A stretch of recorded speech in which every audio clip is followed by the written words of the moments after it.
Muraho yeme. Ni Reverend Pastor Mugema Dieudonné. Nijoro nababwiye twe tuvuga ibindi twizere, kandi twizere mu buryo bw'umwuka atari mu buryo bw'umubiri.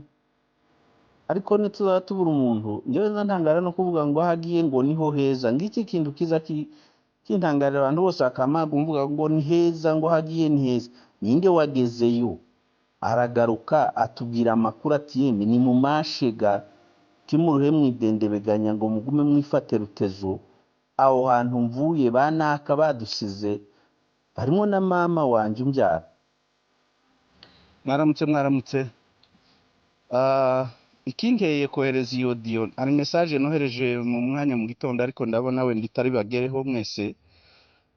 Kuko abantu bakunda gukwiza ibibi ariko ibyiza ntibashobora kubitanga.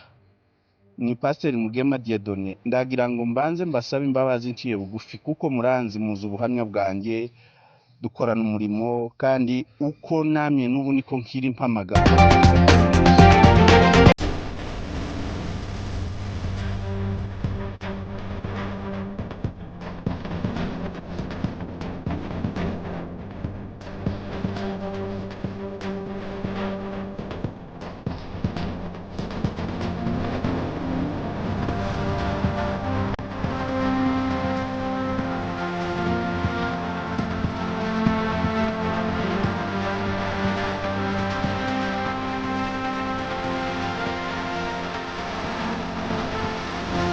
Nongera ngo ikaze gukurikiye urubuga rwacu rwa YouTube Urugero TV, ndetse nawe udukurikira ku rubuga rwacu rwa www.urugero.rwa.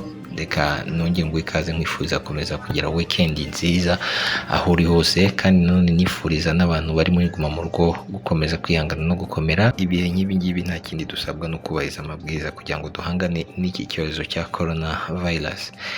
Reka tugaruke ku nkuru isa nkaho ibabaje ku ruhande rumwe, kuko kumva umukozi w'Imana ahagarikwa ni kimwe mu bintu twafata nk'ikintu gikomeye, kandi rimwe na rimwe biterwa n'impamvu. Ni umukozi w'Imana wo mu itorero ry'Abamethodiste Libre, ahitwa ko bahita ko ari muri Gitarama ariko ni Majyepfo. Ubuyobozi bw'iryo torero bwashyize hanze ibaruwa imuhagarika by'agateganyo kugeza mu kwezi kwa 12 ubwo bazaba bagiye kuba inama nkuru. Ni mu ijoro ryo kuwa 4 dushoje nibwo ubuyobozi bw'itorero Methodiste Libre ry'u Rwanda ryasohoye ibaruwa ihagarika ku nshingano za gipastori by'agateganyo bwana Reverend Mugema Dieudonné. Iyo baruwa yagiraga iti: Muhanga kwa 21 Mutarama 2021, bwana Reverend Mugema Dieudonné, umushumba paruwasi ya Butansinda. Impamvu guhagarikwa ku nshingano za gipastori by'agateganyo. Reverend ashingiye ku butumwa wahaye abantu benshi binyuze muri audio bugakwira isi, kandi uhinyura ukwemera kwacu nk'abakristo muri rusange n'Abamethodiste Libre by'umwihariko, aho uvuga ko kuba nta muntu uragaruka ava mu ijuru ngo avuga amakuru yaryo rifatwa nk'ukuri, kandi uri umupastori.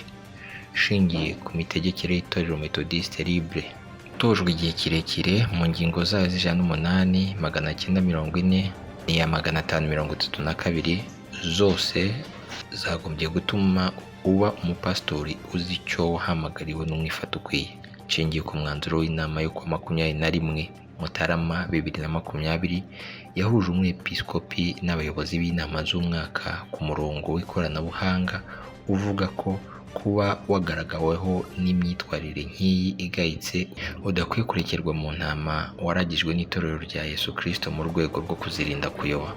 Mbabaje no kukwandikira nkumenyesha ko uhagaritswe bya conference Gitarama izaterana mu mpera z'umwaka wa 2020, hakabona gufatwa umwanzuro ndakuka ku myitwarire yawe. Mboneye kukumenyesha ko ukimara kubona ibaruwa utemerewe kongera kugira umurimo n'umwe wa gipastori ukora, cyangwa kugira icyo ukoresha ibirango n'imyambaro bya gipastori mu itorero Methodiste Libre mu Rwanda kugeza inama zibishinzwe zifasha umwanzuro wa nyuma. Imana ikurindire ubugingo. Reverend Rugenerwa Ndaye Abraham, umuyobozi wa conference Gitarama muri Eglise Methodiste Libre au Rwanda. Bimenyeshejwe umwepiskopi n'umuvugizi wa Eglise Methodiste Libre au Rwanda, abagize inama isuzuma ya conference Gitarama. Ayo majwi yabatumye hagarikwa n'amagambo yohereje kuri groupe ya WhatsApp ahuriyemo na bagenzi be asaba abantu kujya birinda kuvuga ko iyo umuntu apfuye aba agiye ahantu heza kuko nta n'umwe agiyeyo ngo agaruke avuge ko hameze. Ibi yari abivuze agendeye ku butumwa abantu bagendaga bavuga ubwo nyakwigendera Dr Kigabo Thomas yari amaze gutabaruka. Ayo majwi yagiraga ati: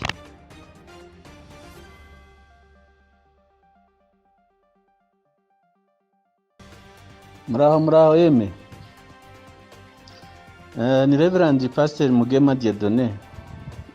Nijoro nababwiye twe tuvuga ibindi twizere, kandi twizere mu buryo bw'umwuka atari mu buryo bw'umubiri.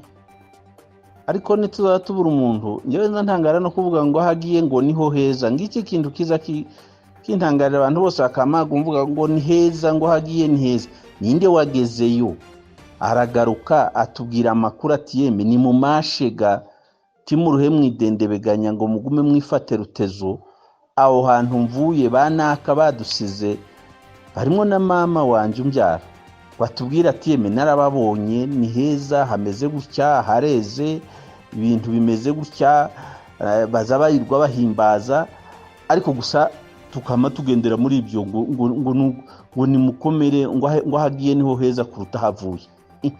Umuntu professor docteur wari ufite ubushobozi, wari utunze imiryango, twese yatuvuganiraga, twari dufite ishema, kwarangiza ngo rego ngo havuye ngo niho habi, ngo hagiye niho heza.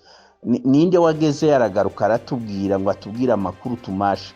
Nuko iby'ijuru n'iby'ijuru ni kujya Bibiri ivuga ngo iby'amaso atigeze kubona n'amatwi atigeze kumva ngo nibyo yabikiye abayikunda. Se mureka tugendere nyine muri iryo jambo twizeyega, kuko ndiko ndavuga gutya sindi umupagani ndi umushumba.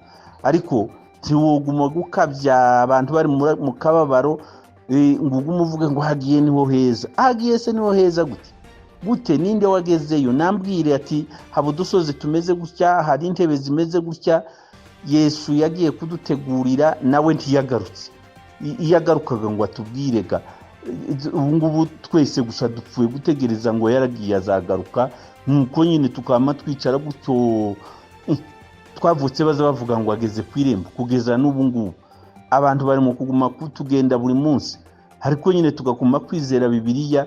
Se tumuze ntinda kuri ibyo bintu. N'abafilozofu usanga bamwe ugasanga ko baragira ibintu biremereye bapinga bagira gute. Ni bene ibyo nabivugiye kubera gutekereza cyane ngo ndebe ubuzima bw'uyu mugabo n'abandi badusize n'izindi ntwari n'abandi, nanyuma mumsara wapfuye atarwaye. Ariko iryo jambo muze muziretira rwose, muze mubwira abantu gusa ko tuzoja mu ijuru tukabaho tutagipfa. Ariko ubwizaga bwaho bwo timubuzi, kandi ntituzogerayo ngo tugaruke gatuje kubwira n'abasigaye amakuru. Murakoze cyane. Amakuru dukesha bamwe mu bagabo basanzwe bazuye umukozi w'Imana bavuga ko ubutumwa butari bugenewe abantu bose, ahubwo yari yabwohereje muri groupe ya bagenzi be, nubwo byarangiye bukwirakwijwe ku mbuga za WhatsApp n'umwe muri bagenzi be. Nyuma yaho yongeye kohereza ubundi butumwa asaba imbabazi ku bantu baba bafashe nabi ibyo yavuze, ndetse yemeza ko nta kindi kintu kibi yaragamije. Ababazwa n'umuntu wamuhemukiye akohereza ayo majwi mu zindi groupe za WhatsApp. Mwaramutse. Ikinteye kohereza iyo audio, hari message nohereje mu mwanya mu gitondo, ariko ndabona we nditari bagereho mwese, kuko abantu bakunda gukwiza ibibi ariko ibyiza ntibashobora kubitanga. Ni Pastor Mugema Dieudonné. Ndagira ngo mbanze mbasaba imbabazi nciye bugufi, kuko muranzi muzi ubuhamya bwanjye, dukorana umurimo, kandi uko namye n'ubu niko nkiri mpamagarwa kugeza kuri uyu munsi. Ariko twarimo tuganira ku rubuga rw'itorero ryacu rya Muramza Methodiste, tuyita ngo ni Mitumba. Uwakuyeho akayikwirakwiza hose, uwo niwe wampemukiye. Ariko sinavuye mu byiringiro, kandi ndacyakomeje kwizera. Mu by'ukuri mu ntunge, kandi mbasabye imbabazi n'uwayumvise wese ntatekereze ngo hari ikindi. Hari muri uwo mubabaro n'agahinda tuganira nk'abantu dusangiye, dufatanije, duhora tudiringa ibintu tuganira. Ariko sinari nzi ko umuntu no kushira audio ahantu umuntu akayohereza. N'ubu abo tubifatanije ko barambwira bati mu by'ukuri nitumumenya turamukubwira. Nabwo nti mumwihorere, ndamubabariye ndi umushumba nimumumbwira niho nkabya kubabara ariko sinakenera no kunamumenya. None mbasabye imbabazi rwose nk'abashumba bagenzi banjye, kandi munumve kandi munambabarire. Nta n'ikintu na kimwe nushe inshuti yanjye Reverend Absalomo ayigisha ibyo wigishije ndabizi kandi mpora mbisoma, ahubwo baba wampamagaye mu gikari nawe tukaganira, ariko mu by'ukuri watekereje se ko nyuma ya burya ejo bundi twatandukanye se wagize ngo nyuma ya burya namye mva mu byiringiro ndagwa kugeza aho nuvuga Bibiliya ndayemera kandi ndayizi ndayisoma ndanayikunda naho tujya turahazi, ariko iyi social media nayo uyu muntu niwe wampemukiye, ariko twari ko tuganira byinshi bimwe binanditse hano ndashobora ngewe kubivuga. Murakoze cyane mu mbabarire kandi mu ntunge. Pastor Mugema.